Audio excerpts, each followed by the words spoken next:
Nu ką, šiandieną paskutinis reportažas apie Dainiaus Jankaus tipo namų bažnyčią, kuri yra internete ir prisistato kaip nekonfesinė bažnyčia, o realiai tai yra užsislaptinę adventistai, nerealūs užsislaptinę adventistai, kuriem rūpi tik tais, kad jūs švęstumėt vieną šeštadienio dieną. Tai yra įsikandę kaip šuo kaulą. Diskusijos aš daugiau nieko nekomentuosiu, tiesiog klausykit, tai yra šiandieną bus diskusija su juo. Atleiskit, kad mane vadina Ervinu, nes iš Zoomo prisijungiau iš vaiko. Nu, nemoku elgtis aš su Zoomu, atsiprašau. Tai va, ir atsiprašau visų tų, sakysim, jų bendruomenės narių, kadangi įrašas buvo daromas slaptai, tai viskas, nes kitaip neįmanoma iš jų užtraukti informacijos kažkokios, jie slapstosi. Tai jie labai pyksta ant manęs ir straipsniais BK grasino kai kas tenais ir taip toliau. Nu, pribakasinsit, tai pribakasinsit, bet vat, nu, Dainiau, norėjai atvirai viso nekarpyto, prašau tau nekarpytas, čia nieko neiškarpiau. Tik tais pabaiga, kur ten kažkokia viena moteriškė kalbam, nukirpau toliau tenais su mano visais brokais, su viskuo video, tai kad prašau, tegu žmonės vertina. Gerai. Einame prie trečio klausimo. Čia mes 2 klausimus palietėm. Prašom. Ervinai, tu čia norėjai paklausti? O jūs mane girdit? Jo, girdim. Tai palaukit, jūs neužbaigėt klausimo, jūs neatsakėte į klausimą. Tai jeigu, sakysim, pavyzdžiui, aš nešvenčiu šeštadienį, ne?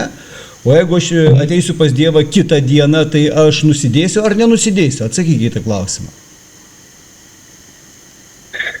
Nu, tai mes dabar galvoju, kaip tik eisime prie to klausimo. Trečias klausimas buvo, ar tuos tikinčius, kurie nesilaiko sabato ir pažeidžia įstatymą, jūs laikote krikščionimis? Nu, gal čia ne tas klausimas. Ok, atsakysiu jūsų klausimą. Tas klausimas, gerai, klausau. Ok, tai gerai, tai pabandysime atsakyti tą klausimą. Ar tuos tikinčius, kurie nesilaiko sabato ir pažeidžia įstatymą, jūs laikote krikščionimis? Jo, labai toks įdomus klausimas. Tai aš pasidalinsiu, kaip aš matau, kaip aš tą klausimą matau. Tai dabar, kas yra krikščionis? Kas yra krikščionis? Mano suvokimu, kada skaitau šventąjį raštą, krikščionis yra žmogus, kuris priima Jėzų Kristų kaip savo gelbėtoją. Tas žmogus yra krikščionis. Dabar krikščioniai gali būti skirtingose bažnyčiose, skirtingose denominacijose, skirtingose konfesijose.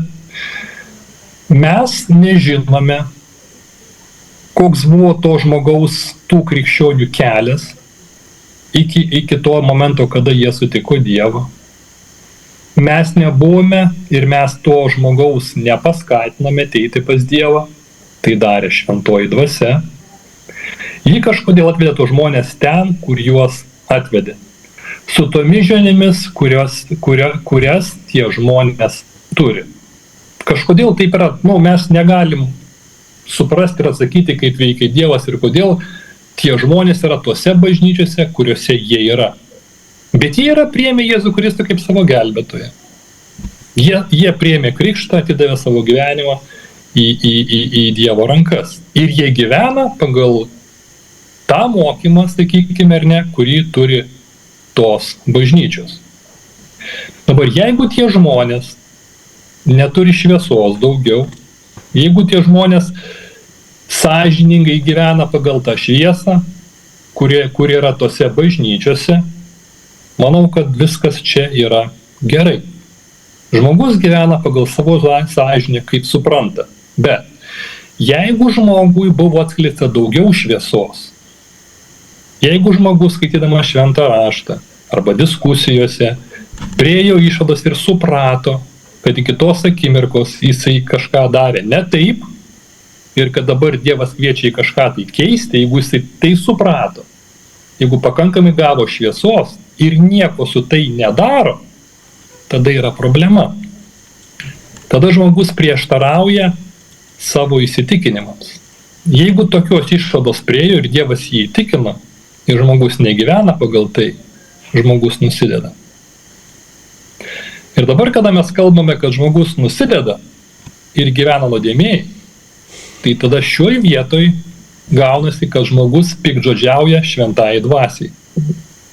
Ir jeigu žmogus ilgą laiką piktžodžiauja šventajai dvasiai, ką tai reiškia? Tai reiškia, kad tai tampa žmogaus gyvenimo norma.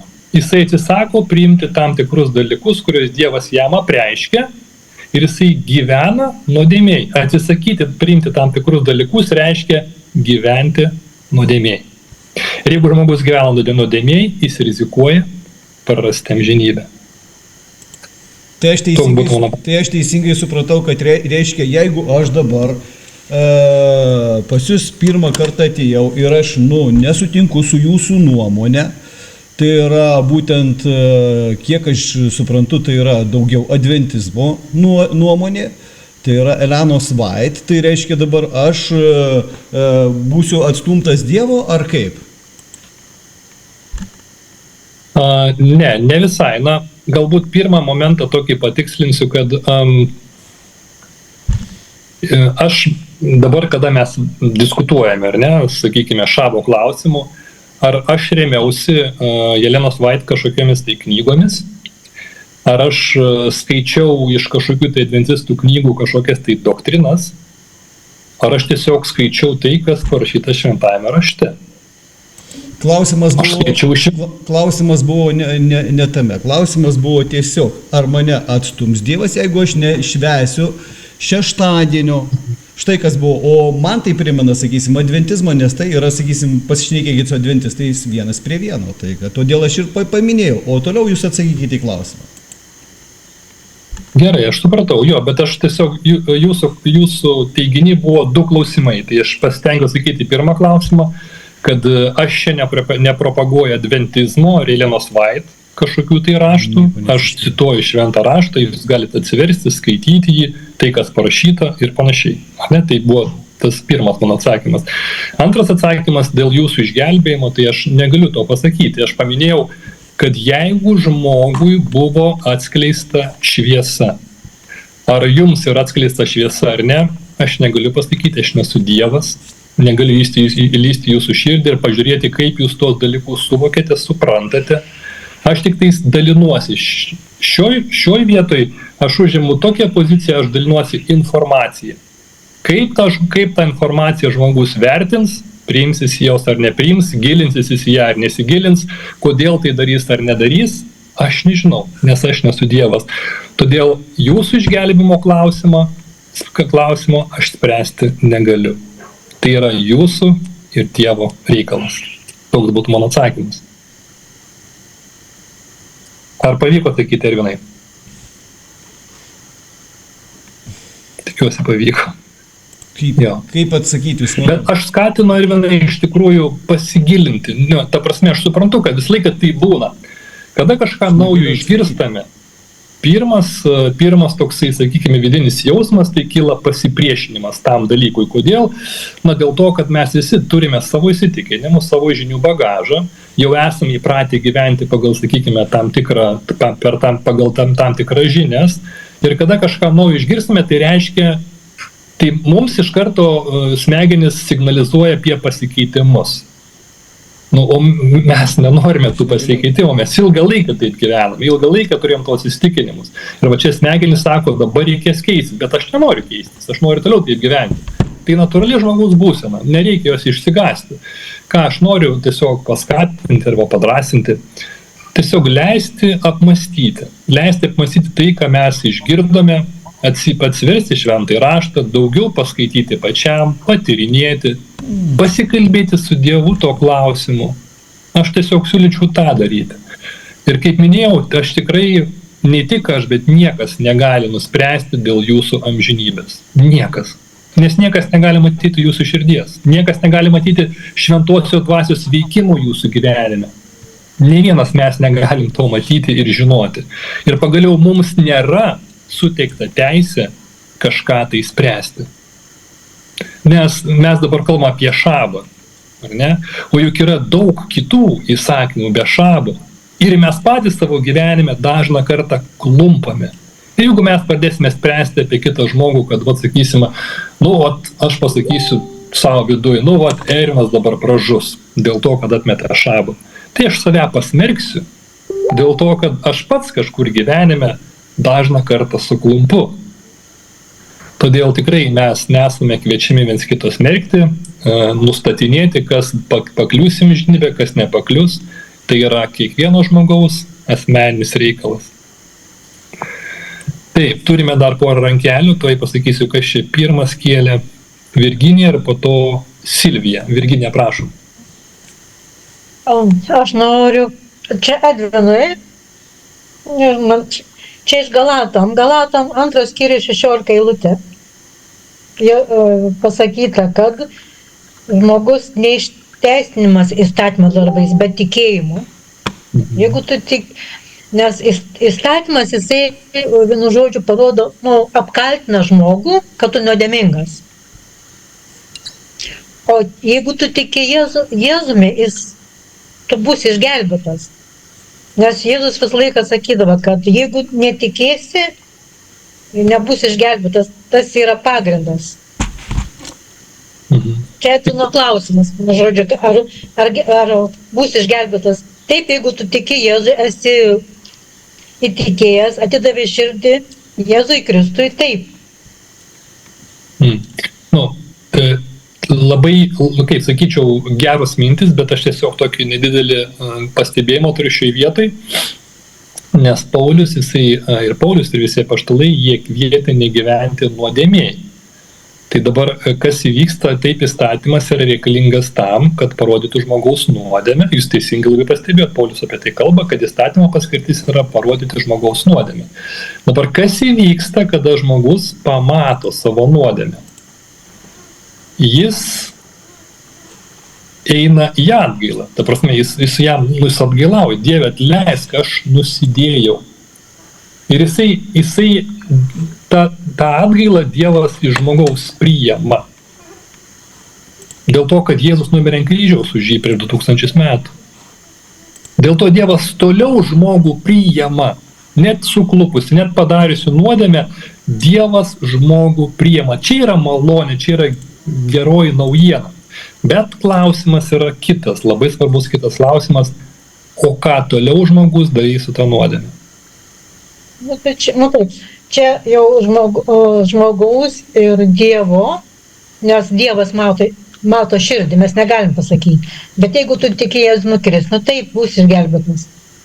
Žiūrėkite, Hebrajams, laiškas Hebrajams 10 skyrius, nuo 26 eilutės iki 27. O jeigu gavę aišku tiesos pažinimą, mes sąmoningai darome nuodėmes, tuomet jokios aukos už nuodėmes nebelieka. Ir tai yra kažkoks baisus laukimas teismo ir naikinančios ugnies, kuri prarys priešininkus. Taigi akivaizdu, kad jeigu žmogus padaręs nuodėmę eina pas Dievą, ar ne, atsiprašo Dievo ir Dievas iš jo malonės netema, ar ne, malonė buvo jam duota prieš 2000 metų, Dievas žmogų priima, bet jeigu žmogus grįžta prie nuodėmės ir pasilieka joje, tai tada, kas atsitinka, malonė yra trypiama. Kada malonė yra trypiama ir jeigu yra trypiama pastoviai, ir jeigu žmogus įteisina tą nuodėmę savo gyvenime, tai tada gaunasi, kad jokios aukos arba jokios Jėzaus malonės nebelieka, nes žmogus pamynė Jėzaus malonę. Gyvendamas nuodėmėj, turėdamas aišku tiesos pažinimą, ignoruodamas tą tiesos pažinimą ir gyvendamas nuodėmėj, žmogus sumindo Dievo malonę. Dar iškilo man, jeigu, kaip pasakyti, Jėzus, jis mylėjo visus žmonės, jeigu yra pas tavęs meilė, jeigu tu myli Jėzų, tu nedarysi tos nuodėmės. Kaip pasakyti, nemoku pasakyti. Tu nedarysi, tu, kaip bijosi, ta prasme, atgailausi, bet nebedarysi tos nuodėmės. Mhm. Nu taip, toks būtų natūralus procesas. Aš taip suprantu, Virginija, kad jeigu žmogus iš tikrųjų jisai myli viešpatį, ar ne, jeigu jisai suklumpa, ar ne, ateina pas viešpatį, viešpats jį priglaudžia, sako: Virginija, Dainiau, Ervinai, Jelena, aš tave myliu, gyvenk mano malonėje. Gyvenk mano malonėje toliau, bet nenuodėmiauk. Ką pasakė Jėzus moteriai, kuri buvo atvesta užmėtyti akmenimis? Ir aš tavęs nepasmerkiau. Eik ir daugiau nuodėmių nebedaryk. Taigi mes matome tą svarbų principą. Dievas nenori, kad mes gyventumėm nuodėmėje. Jeigu turime pažinimą, suprantame, kad kažkas negerai, Dievas kviečia kažką tai keisti, darykime tai, nes tai kalba šventoji dvasia. Neignoruokime jo. Aš tai norėjau pasakyti. Gerai. Ačiū Jums, Virginija. Labai dėkuoju už kantrybę, čia žmonės laukia, rankelės pakėlė. Taip, 3 rankelės. Pirma, man rodo, mama. Mama, prašom. Ne, Silvija. Gerai, Silvija, prašom, nes man taip rodo, eilės tvarka tokia. Prašom, Silvija. Jo, aš galvoju, aišku, čia dabar buvo taip, biškai nuėjom jau biškutį tą temą, kai po sesers pasisakymų, kai sako, va, čia adventistai, dar kažkas, ne? Ir tas kalbėjimas apie sabatą, ne, tai gaunasi, kad adventistai kalba apie sabatą kaip savo tiesą kažkokią kalbėdami. Ir aš galvoju, bet kaip pats brolis prieš tai kalbėjo, ne, klausė apie tą, kodėl taip, kodėl anaip. Ir jisai, kaip jis vaizduoja tą, evangelizaciją, pavyzdžiui, jisai kalba apie Jėzų, ne.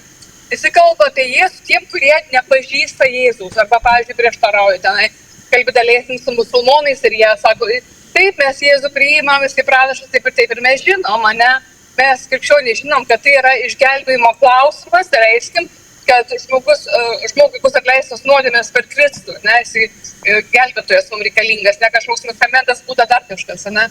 Ir pavyzdžiui, sako, jūs tenai, žinai, ten krikščionys, jūs tenai sureikšmina čia tą Jėzų, taip, ne? Ir tas pats gaunasi, kad, pavyzdžiui, bet ką, sakydamas, bet kas tiesa, tai kažkaip uždeda kažkokią tai etiketę, bet tu tas, anas, ir tu kalbi, žinai, va čia dėl to, kad tu to nori, tu to iš savęs. Bet yra rašte parašyta, ir Paulius sako, kas norės vykdyti Dievo valią, tas pažins, ar aš tiesą sakau, ar aš iš savęs kalbu, ar aš tiesą kalbu, ne? Bet tas noras vykdyti Dievo valią leis suprasti žmogui, kas yra tiesa, kas yra netiesa. Bet kai iš tikrųjų žmogaus širdyje gyvena, kaip Jėzus sako, o viešpatie, man patinka vykdyti tavo valią. Bet tas man patinka vykdyti tavo valią yra labai svarbu tikram krikščioniui, aš manau. Tada jis mato ir pažįsta, kas yra kas. Aš pabandysiu truputį kitais žodžiais apibūdinti, ką tu pasakei, Silvija. Geros tavo mintis. Kitais žodžiais tariant, nei viena konfesija negali užpatentuoti Biblijos tiesų ir pasisavinti jų. Dabar įsivaizduokite, kad aš pradedu kalbėti apie šventąją dvasią. Šventoji dvasia yra labai aktuali, akcentuojama sekmininkų bažnyčioj. Ir dabar, jeigu aš kalbu apie šventąją dvasią, man ateina ir pasako, tu negali kalbėti apie šventąją dvasią, tu turi būti sekmininkas. Tu eiti pas mus ir būti, nes šventoji dvasia priklauso mums. Ši doktrina priklauso mums. Arba, sakykime, aš kalbu apie Jehovą. Ir staiga prie manęs prieina Jehovos liudytojai ir sako, tu negali kalbėti apie Jehovą, nes čia ta tiesa priklauso mums, mes ją esam užpatentavę. Ar toks pamąstymas būtų logiškas? Ir tas pats su sabata, ar ne? Sakykime, mes dabar kalbam apie sabatą, bet mes skaitom šventąjį raštą, teisingai, čia yra tai parašyta. Juodom baltu yra parašyta. Aš dalinausi savo mintim iš Dievo žodžio. Ir dabar ar mes galim sakyti, kad mes esame arba privalome būti adventistai? Adventistai kalba apie sabatą. Jie negali užpatentuoti tos tiesos. Apie sabatą gali kalbėti, sabatos gali laikytis, kas tik nori, kas supranta tos dienos svarbą ir kas nori gerbti Dievo įsakymus. Nebūtinai tu turi būti adventistų. Kaip ir minėjau, nei viena konfesija negali užpatentuoti Biblijos tiesų ir drausti jomis dalintis. Dievo žodis nepriklauso konfesijoms. Dievo žodis priklauso Dievui. O galima paklausti tokio klausimo, žiūrėkit, parodykit man Jėzaus bažnyčiui konfesijas ir denominacijas. Jo, teisingai, labai geras, Ervinai, klausimas.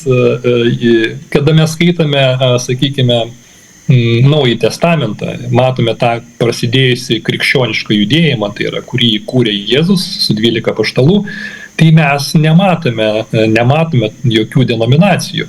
Bet reikia turėti omeny, kad Biblijos paskutinė knyga buvo parašyta maždaug 95 mūsų eros metais. Tai Jonas, paskutinis Jėzaus mokinys, Jonas tą knygą užrašė. Denominacijos atsirado truputį vėliau dėl skirtingų švento rašto interpretavimo. Taip, jos atsirado vėliau. Bet mes dabar gyvename tokioje terpėje. Mes nieko negalim padaryti, mes negalim persikelti laiku į apaštalų laikotarpį ir gyventi tame laikotarpyje. Mes tiesiog esame tame laikotarpyje, kada egzistuoja labai daug skirtingų denominacijų. Ir mes tiesiog, turime gyventi tame laikotarpyje. Tai kaip mes turime gyventi, kaip yra saugiausiai gyventi tame laikotarpyje.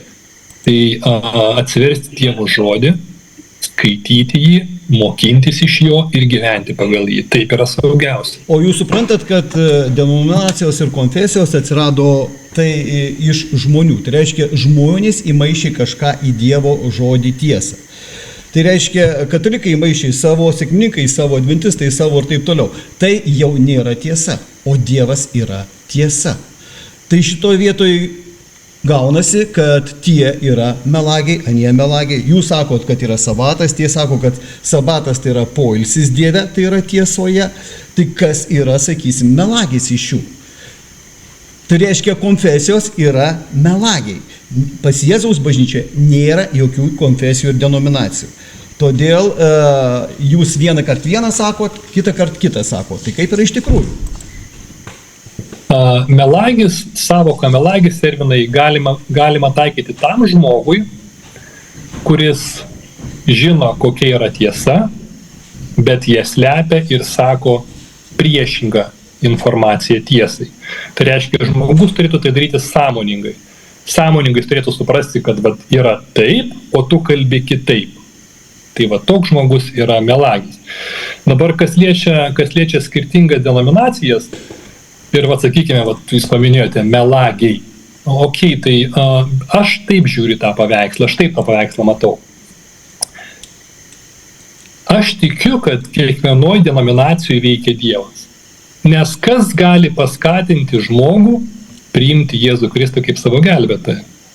Velnias to negali padaryti. Tik tai šventoji dvasia gali tai padaryti. Vadinasi, kituose denominacijose, aš tikiu, taip pat veikia Dievas. Pagalvokite, žmogus buvo alkoholikas, narkomanas, koks žmogžudys, ar ne? Ir jis atėjo į sekmininkų bažnyčią ir joje pasikrikštijo. Kas jį vedė? Aš manau, kad jį vedė Dievas. Bet kitas žmogus gali pasikrikšti adventistų bažnyčiai. Kas jį vedė? Jisai buvo nusikaltėlis. Jį vedė Dievas. Tai taip, aš galvoju, kad taip denominacijos atsirado ne dėl Dievo plano. Žmogus iškreipė Dievo žodį, atsirado skirtingos konfesijos, bet aš matau, kad Dievas, nežiūrint, tai vis tiek yra aukščiau visko. Jisai veikia, bendrame plane jisai veikia per visas konfesijas. Jisai kviečia žmonės pas save per visas konfesijas. Aš turiu tokį supratimą. Bet aš galvoju, kad Dievas, jisai turėdamas savo žmonės skirtingose konfesijose, kviečia žmonės prie gilesnio švento rašto pažinimo. Kviečia nagrinėti šventą raštą be jokių nusistatymų, be jokių smerkimų, kaltinimų. Kviečia tiesiog nagrinėti ir pažinti tiesą. O jau kaip žmonės tą tiesą pažįsta, kiek to šviesos gauna, kaip jie elgiasi, čia jau, kaip ir minėjau, yra žmogaus ir Dievo asmeninis reikalas. Nė vienas iš mūsų negalime nuspręsti, kas išsigelbės ar kas neišsigelbės. Toks būtų mano paaiškinimas. Mes turime dar porą rankelių. Dabar mano eilė būtų, man praėjo. prašom. Jo, aš trumpai tik tai, dar va čia, kai Ervinas kalbėjo, jo, ne konfesijos bus išgelbėtos, bet iš visų konfesijų, kaip Dainius jau minėjo, bus surinkti žmonės, susirankiusi Dievas savo žmonės iš visų konfesijų. Kiekvienoje konfesijoje yra jo žmonių, aš taip manau. Bet prieš tai aš dar norėjau pasakyti, kai kalbėjo Virginija. Virginija tą uždavė klausimą, jeigu žmogus, aš tai supratau jos klausimą būtent taip, jeigu žmogus tiki, bet nešvenčia sabatos arba ten nesilaiko kažkokiu Dievo įsakymu, tai vis tiek bus išgelbėtas, liktai taip jinai pabrėžė. Kad reiškia svarbu tikėti, svarbu, kad žmogus tiki, o kaip jis tiki nesvarbu. Ar čia reikėtų mums žinoti, kad svarbu, kaip mes tikim ar ne, nes yra tam tiesos užrašytos. Jeigu žmogus, sako, ir velniai tiki, yra tokios eilutės kažkur parašyta į Dievą. Jo, aš pabandysiu tik tą klausimą, mama. Na, visų pirma, pagalvokime apie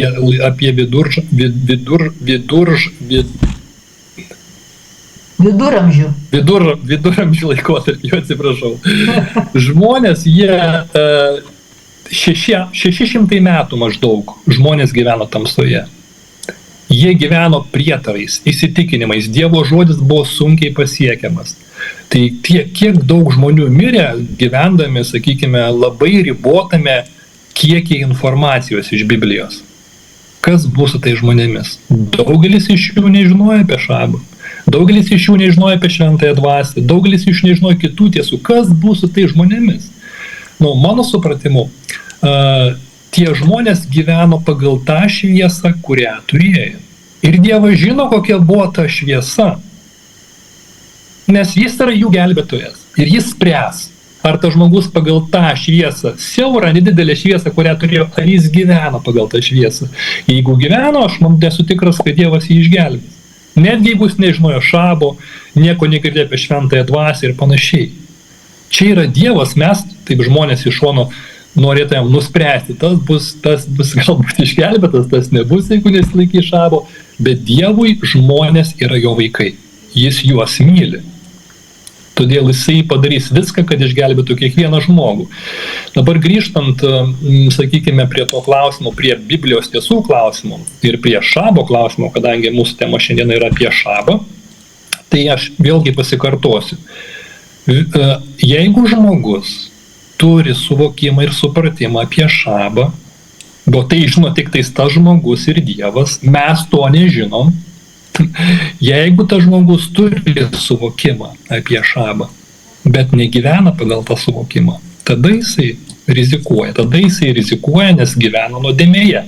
Sakau, kiekvienas žmogus, kuris turi šviesą, turi suvokimą, ar tai būtų šabas, ar tai būtų šventoji dvasia, ar tai būtų trejybės klausimas, ar tai būtų visi kiti klausimai. Jeigu žmogus turi tiesą ir negyvena pagal tiesą, jis rizikuoja prarasti amžinybę. Aš skaičiu iš laiško Hebrajams, kas atsitinka su tokiu žmogumi.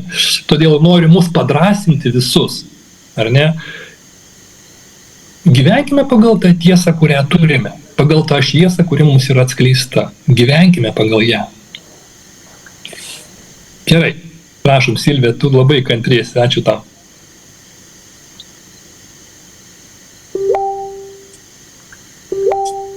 Silvija, tu čia?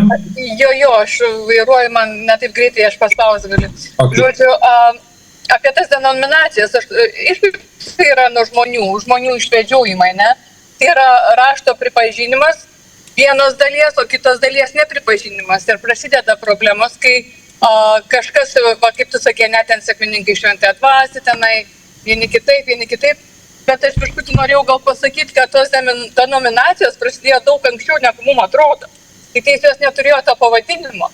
Jeigu mes skaitom apreiškimų knygą, ten yra bažnyčio, mane sako, tokiai bažnyčiai.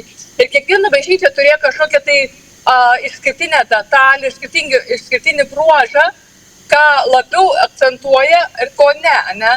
Ir aišku, mes negalim vadinti denominacijom, nes to žodžio dar nebuvo. Bet tam tikrą prasme galėtume pasakyti, kad tai jau buvo kažkokios tai skirtingos konfesijos. nes jos skirtingai interpretavo tam tikrus dalykus ir skelbė ir vykdė, ne, tai buvo skirtingumai kažkokie, tai pagal tuo metu gal tenai žmonių supratimą, kažkokį tai nusistatymą, ir aš manau, pavyzdžiui, dabar tos denominacijos mes skaitom kaip, ne, bet tai dabar mes turim suprasti, kad mes galų galės gimstam skirtingose kultūrose. Ir tas dalykas yra labai svarbus, mes ten Lietuva, ne, katalikai skaitosi tenai slavinis, tos ortodoksinės, ne, ir visa kita, nu, jie gimsta tokie, bet tai nereiškia, kad taip ir turi viskas pasilikti. Aš irgi gimiau katalikiškai šaly, ne, irgi galvoju, oi, niekada, jau mano tenai tėvai, kažkur tai, ne, bet atėjo Dievas mano gyvenimą, ne, jisai taip ir viskas susikeitė ir aš matau, kad viskas yra ne taip, kaip aš anksčiau galvoju, ir tai viskas pasikeitė. Ir aš manau, kad, kaip sakė, ne, yra, pagal tą pažinimą, kurį tu dabar turi, bet pažinimas jisai augantis dalykas. Ir kaip parašyta žodėje, ne, iš šlovės į šlovę, ne, tai yra iš vieno pažinimo, kitą kyla aukštyn. Ir man atrodo, tos denominacijos dabar jos dėl to tiek yra, nes kažkas nori eiti aukštyną, ne, pavyzdžiui, aš išėjau iš katalikybės, ne, aš pažinau tą, aš išėjau iš katalikybės ir aš jau matau, kad aš jau nebetelpu ten, ne, mano supratimas netelpa tenai.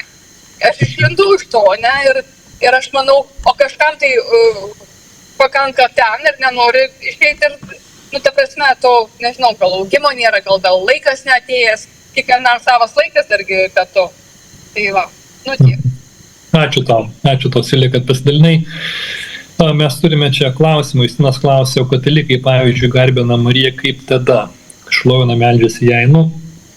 Aš manau, Justinai, čia tas pats principas yra, vėl grįžtam prie tos šviesos, kuri žmogui yra suteikta.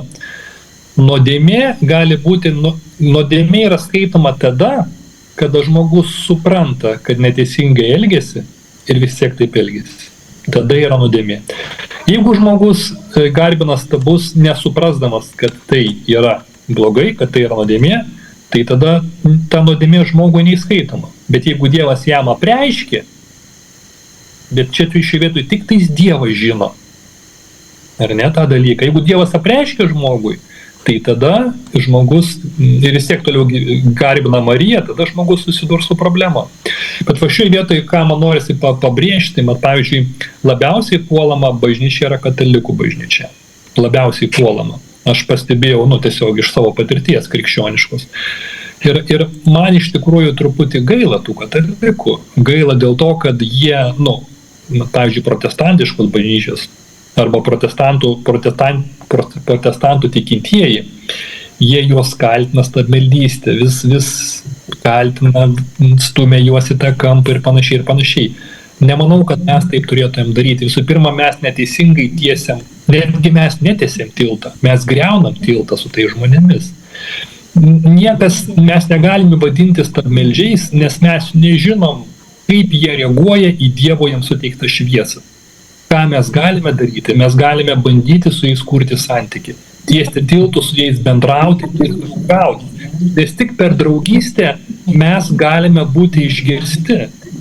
Tik per draugystę galime būti išgirsti, kad pasidalinti viena ar kita tiesa. Nes jeigu mes juos vadinsim stabmeldžiais, visų pirma, mes juos pasmerkiam. Romiečiams laiške parašyta, kas mes tokie, mes negalim smerkti, teisti, nes savokas stabmeldys yra nuteisimas, yra žmogaus nuteisimas, jam yra prilimdama etiketė. Kaip mes galime ją lipdyti, jeigu mes nežinome, kokia šviesa tam žmogui buvo suteikta iš Dievo. Mes tų dalykų nežinome. Todėl ir sakyti, kad jie yra stabmeldžiai, anokie ir tokie, mes neturim teisės. Ką mes galim daryti? Tiesti tiltus, draugauti su jais ir dalintis tai, ką mums Dievas atskleidė. Silvija, prašom.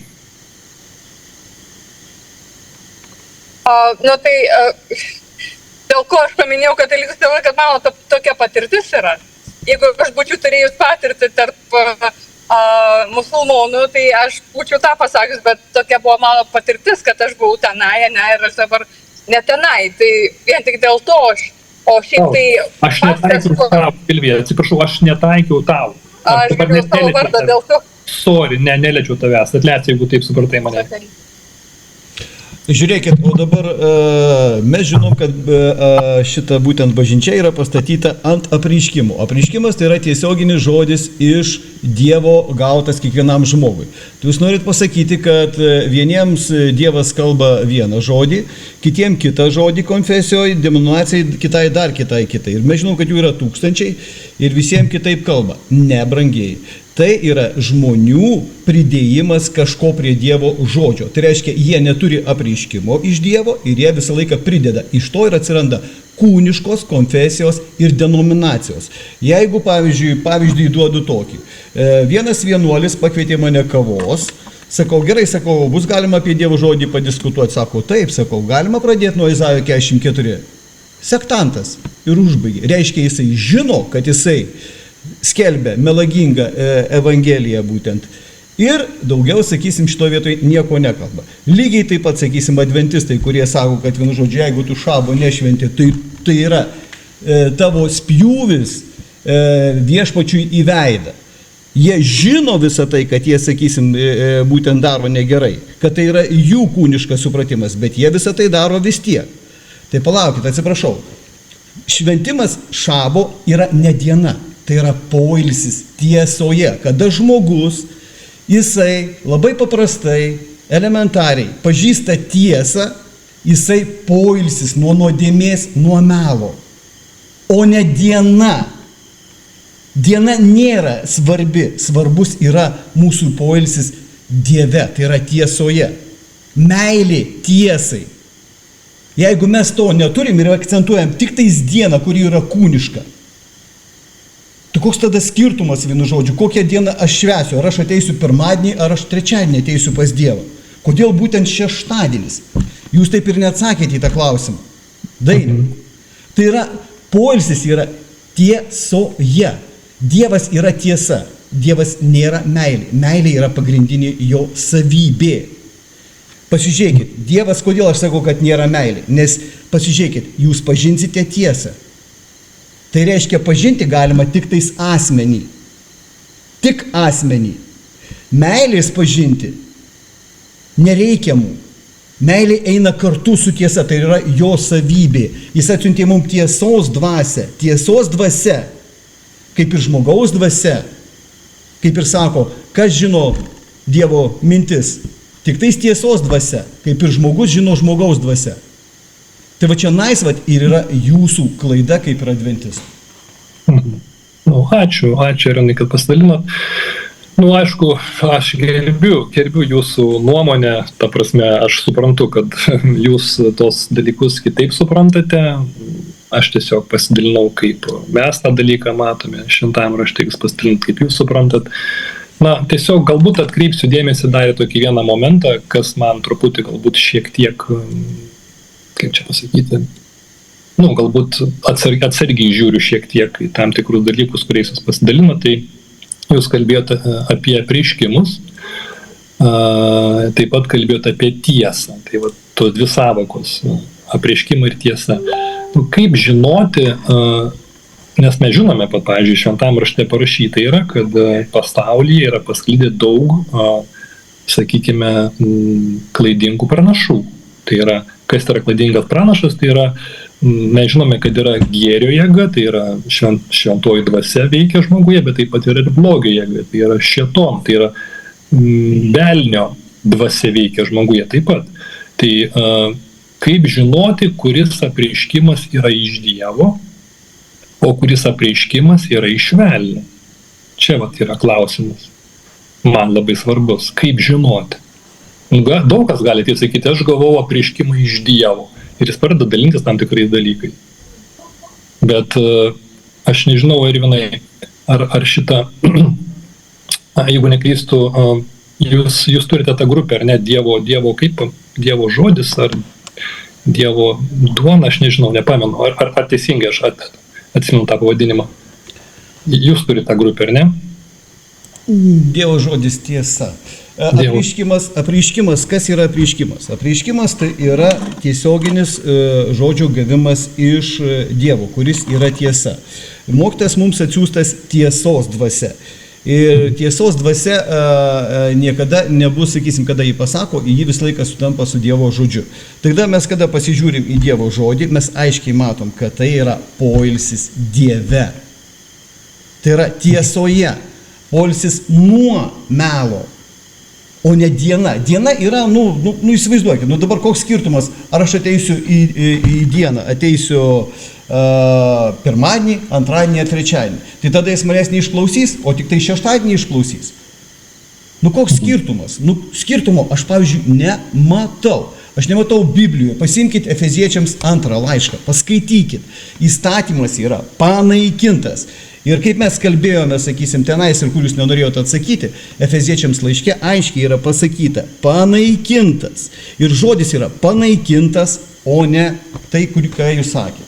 Todėl, sakysim, jūsų, būtent tai, ką jūs sakot, jūs, pavyzdžiui, jūs neturite apreiškimų. Čia ir yra jūsų problema. Kad žmonės dažniausiai neturi tose konfesijose apreiškimų denominacijose, tai tada jie prikuria savo. Iš to ir kyla denominacijos ir konfesijos. Gerai, dėkui, Ervinai. Matot, aš laukiau to atsakymo, aš paklausiau, kaip jūs suprantate tą apreiškimą, kad apreiškimas ateina iš Dievo, kad apreiškimas ateina iš priešingos Dievo jėgos. Ir jūs paminėjote, kad reikia pasitikrinti Dievo žodyje. Tai manau, čia ir yra tas pagrindinis kriterijus, kaip mes galime atskirti, ar tai atėjo iš Dievo, ar atėjo iš priešingos jėgos. Šiandieną aš dalinausi viskuom iš Dievo žodžių. Ar galima sakyti, kad aš neturiu apreiškimo, jeigu aš dalinuosi iš Dievo žodžio, nes taip yra parašyta? Ar jūs galėtumėt paneigti eilutes iš pradžios knygos? Aš dar kartą atsiversiu.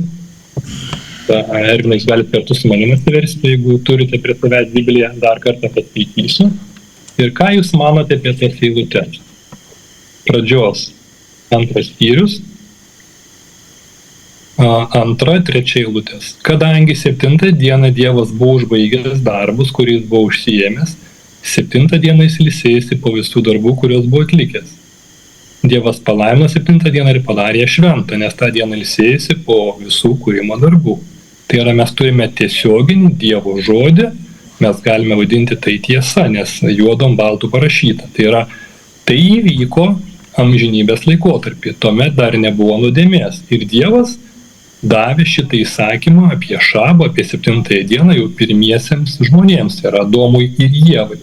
Toliau, kad atsiverčiam Izaijo knygą, aš dar vieną eilutę perskaitysiu, tada paklausiu jūsų, ką jūs apie tai mano. Gerai? Tai, kad atsivertų Izaijo knygą 66 skyrių, berods, aš pasakysiu. Čia yra parašyta, 23 eilutė. Kai naujieji dangus ir naujoji žemė, kuriuos aš kuriu, gyvuos mano akivaizdoje, tai Viešpaties žodis, taip gyvuos tavo giminė ir tavo vardas. Kiekvieną jaunatį ir kiekvieną šabą visa žmonija ateis manęs pagarbinti, sako Viešpats. Čia yra kalbama apie jaunatį ir apie šabą. Kontekste aiškiai suprantama, kad kalba eina apie 7 dieną, ne apie kažkokią tai neapčiuopiamą dieną, bet apie 7 dieną. Taigi vėlgi, juodom baltu yra parašyta. Tai dabar galit man pakomentuoti, apie ką čia rašo ir ar tai nėra tiesa. Aš jau jums sakiau, atsakymas yra Efeziečiams 2. Įstatymas yra panaikintas. Įstatymas, sakysim, yra būtent ir kas yra ir būtent šabas. Tai reiškia, ta šabas jisai dabar Naujajam testamente yra negaliojantis. Mes žinom, kad įstatymas buvo duotas neklusniesiems. Ir tie, kurie vėl bando mums įpiršti įstatymą, tai jie yra kas neklusnus. Ar kaip yra dabar vienu žodžiu, žinai. Efeziečiams, sakau, 2 aiškiai yra pasakyta. Tai yra, įstatymas yra panaikintas. Įstatymas yra panaikintas, aiškiai pasakyta. Todėl, sakysim, šabo diena, ji nebereikalinga. Mes poilsis, tai yra tiesoje gyvenimas, o ne dienoje. Gerai, aš suprantu. Ervinai, ačiū, bet dalykas yra tas, kad tada mes susidarėm su problema. Kad jeigu turime tokį požiūrį, kaip jūs turite, tai tada gaunasi, kad kitos švento raštos tam prieštarauja. Ir ką mes darysime su tomis švento rašto vietomis, kurios prieštarauja, kurios akivaizdžiai prieštarauja, sakykime, jūsų požiūriui, kurį aš aišku gerbiu, bet negaliu sutikti, nes jos prieštarauja. Ką jūs tomis eilutėmis darysite? Kaip jas galite paaiškinti? Paskaičiau pradžios knygui, Izaijo knygui pradžioje amžinybei šabas buvo sukurtas ir pabaigoj bus šabas. Ką darysim su tom eilutėm? Išbrauksim jas, užsimerksim, išplėšim Biblijos puslapius. Vienas klausimas, ar ne? Kitas klausimas. Jūs ką tik pacitavote eilutę iš 1 laiško Timotiejui. Aš cituoju, 1 skyrius, 1 laiškas Timotiejui. Mes, nuo 8 eilutės, mes žinome, jog įstatymas yra geras, jei žmogus jo deramai naudojasi. Suprasdamas, kad įstatymas skirtas ne teisėjam, bet nusikaltėliams ir maištininkams, bedieviams ir nusidėjėliams, nedorėliams ir netikėliams, tėvažudžiams ir žmogžudžiams, motinžudžiams ir žmogžudžiams, paleistuvėms, sanguliautojams su vyrais, vergų pirkliams, melagiams, kirviai prisiekiantiems ir visiems, kurie priešinasi sveikam mokslui. Tai jūs pacitavote ištrauką iš šito skyriaus, iš šitos eilutės. Bet pažvelkime į kontekstą, ką iš tikrųjų sako. Nes paviršutiniškai žvelgiant, atrodo, kad įstatymas yra reikalingas, įstatymas buvo duotas kam? Nusikaltėliams. Mes nesam nusikaltėliai, mums įstatymas nereikalingas, mes galime prieiti tokios prielaidos.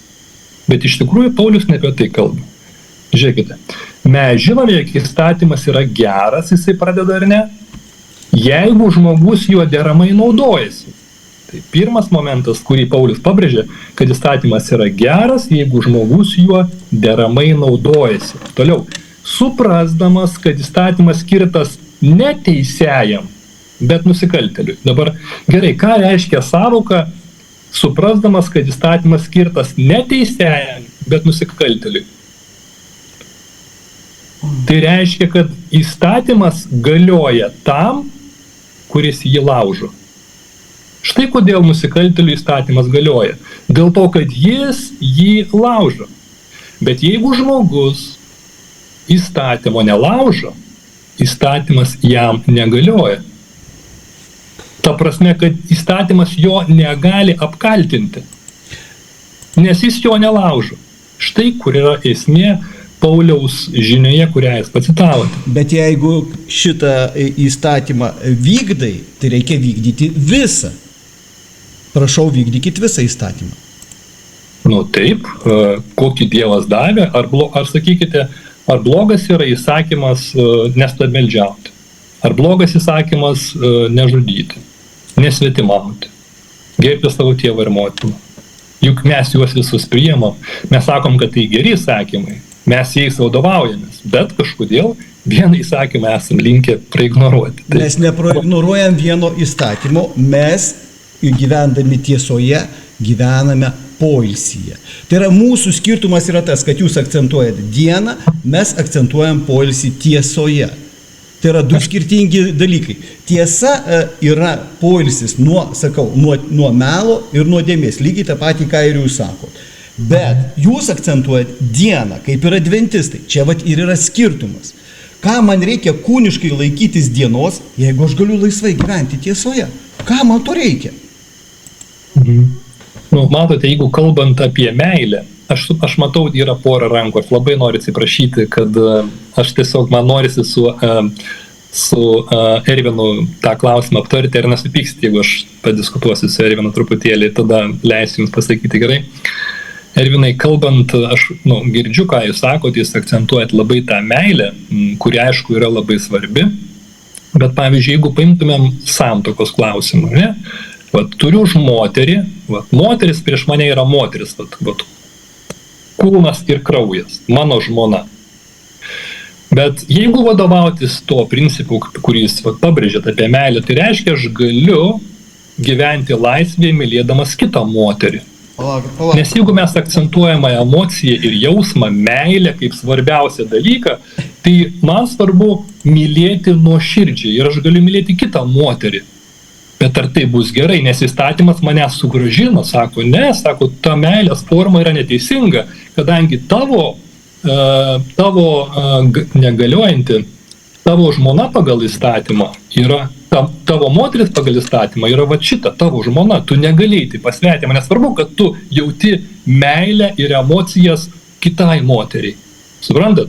Tai aš manau, tas pats principas svarbus yra su šabo diena. Mes galime sakyti, koks skirtumas, aš galiu trečiadienį ateiti pas Dievą ir šlovinti jį ir taip toliau. Mes galim, aišku, kiekvieną dieną Dievą šlovinti, bet aš kalbu apie bendrą dieną, kada visa bendruomenė yra kviečiama ateiti pas Dievą, tai buvo 7 diena, šabo diena. Ir Dievas jos nepakeitė. Ir mes galim sakyti, Dieve, aš tave mylėsiu, ateisiu su bendruomenė trečiadienį ir panašiai, vietoj šeštadienio. Kaip ir minėjau, Dievas jisai nežiūri į mūsų meilės emociją viduje, jis žiūri, ar mes esam jam paklusnus. Dievui svarbus yra mūsų paklusnumas. Tikėjimas eina kartu su paklusnumu. Paklusnumas kam? Dainiau, kam paklusnumas? Paklusnumas tiesai, o ne sabatui. Sabatas yra kūniškas laikymasis. Tai yra, jūs sutinkat, kad tai yra, reikia laikytis kūniškai. Tai reiškia, turi pasiruošti, ateiti, tai yra kūniškas. O ką man tai daryti? Aš laisvai gyvenu. Kaip, pavyzdžiui, laikytis sabato? Pavyzdžiui, mes esame 3 vaikų globėjai. Mes gavom 3 vaikus, sakysim, globotą, ne? Jūs įsivaizduojat, kaip laikytis sabato? Būtent 2 metus, kada mes neturėjom poilsio, negalėjom pakelti užpakalio. Mes ne tai, kad apie sabatą, mes pagalvoti apie skaitymą Biblijos neturėjom. Ir jūs man norit paaiškinti, kad tai buvo įmanoma? Ar Dievas dėl to, sakysim, mus atstūmė? Čia yra, matote, čia yra jūsų pavyzdys, palaukit, dar jūsų pavyzdys apie meilę 2 moterim visiškai netinkamas.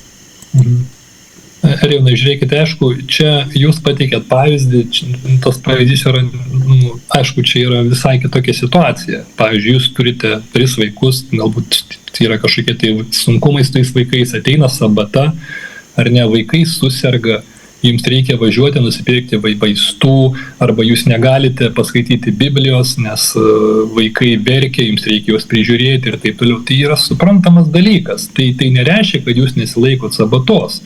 Tai reiškia, kad jūs tiesiog esate tokiose aplinkybėse, kad tą akimirką jūs negalite skirti Dievui tiek laiko, kiek norėtumėt skirti, nes yra sunkumų jūsų šeimoje su vaikais ir jūs turite tos sunkumus spręsti. Tai yra natūrali situacija. Tai čia tame aš nematau jokių problemų, bet pavyzdžiui, jeigu jūs suprantate, kad šabas yra, sakykime, jums yra suteikta šviesa, kad šabas yra 7 diena, tai yra svarbi diena, ar ne, pagal 10 Dievo įsakymų, taip pat kaip ir nesvetimavimas arba nežudimas svarbus įsakymai.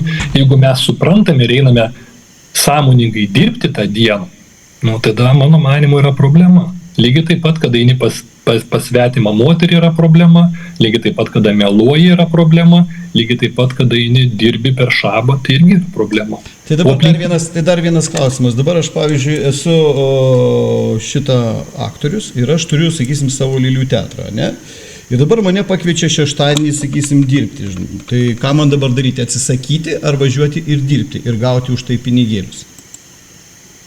Aš negaliu jūs pasakyti, jūs turėtumėte elgtis pagal savo sąžinę, aš tai galiu pasakyti jums, kad šabas yra Dievo diena, 7 diena šventa, kurią Dievas paskyrė mums švęsti.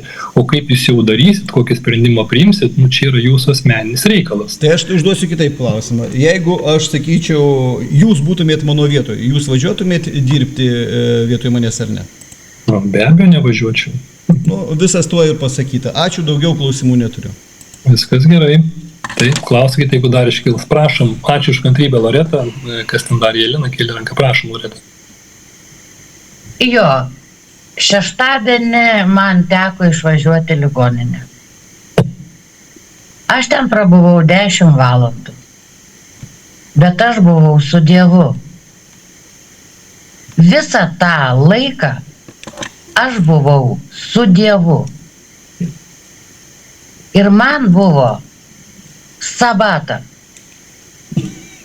Ir Dievas mane išgelbėjo. Įsivaizduojat? Man norėjo padaryti X-ray Ir aš pasakiau, aš atvažiavau nesulūžusi. Ir Dievas man pasakė, nusirenk tą drabužį ir užsivilk savo, eik namo. Aš buvau visą dieną su juo. Ir va dabar atsivertus Hebrajams, aš turiu, yra aiškiai parašyta, 3 skyrius. Tiesa, Dievo darbai buvo užbaigti nuo pasaulio sutvėrimo. Vienoje vietoje jis yra pasakęs apie 7 dieną. 7 dieną Dievas ilsėjosi po visų savo darbų. Taip, ačiū, Loreta. Taigi Tikrai, jisai pasakė, ką aš dabar girdėjau, Loreta, taigi Nežinau. būtent Dainius pasakė, kad aš Dievui nežinau, poilsio bet aš nereikia. ką girdėjau, aš drebu.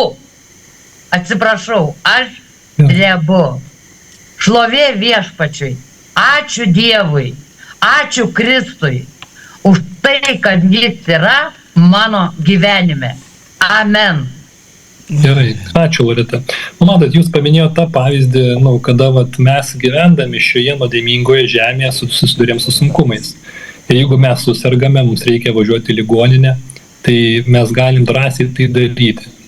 Galime drąsiai daryti per šabą, kadangi šabo diena yra gailestingumo diena, yra meilės diena, tai yra poilsio diena, tai yra, ta prasme, Dievas mūsų nekviečia sustingti vienoje vietoje ir nieko nedaryti. Tai yra, tada mes gaunasi, kad gelbėjimės per šabą, ne? Šabas yra kaip atgaiva turėtų būti žmogui. Jeigu mes susirgom, aišku, mes tos atgaivos nejaučiam, mes tada važiuojam į ligoninę, gydomės ir Dievas mūsų supranta, nes mes neturim kitos išeities. Mums reikia savo sveikatą susitvarkyti, pas daktarą nuvažiuoti ir panašiai. Jeigu mes turime galimybę, sakykime, jeigu mums skauda dantį, kaip pavyzdys, ar ne? Tai jeigu mes gauname susitikimą pas daktarą šeštadienį, nors galime, pavyzdžiui, nuvažiuoti pirmadienį ar antradienį, tai kodėl nepakeitus to susitikimo. Bet jeigu mes turime ekstrinę sveikatos problemą ir reikia važiuoti į ligoninę, tai be problemų reikia važiuoti ir tvarkyti savo sveikatą. Kaip ir minėjau, mes per šabą neišsigelbėjom. Galim pakliūti į tokias situacijas, kada mums reikės kažką padaryti ar ten nuvažiuoti maistą nusipirkti, atvažiuoja svečiai, pavyzdžiui, mes nelauktai atvažiavo svečiai, sakykime, kaip pavyzdys, ar ne? Ir ką dabar man, nenueiti maistą nenusipirkti? Neplanavau, neturiu maisto, tai nuvažiuosiu, nusipirksiu tą maistą, ir pavaišinsiu svečius, nėra tame problemų.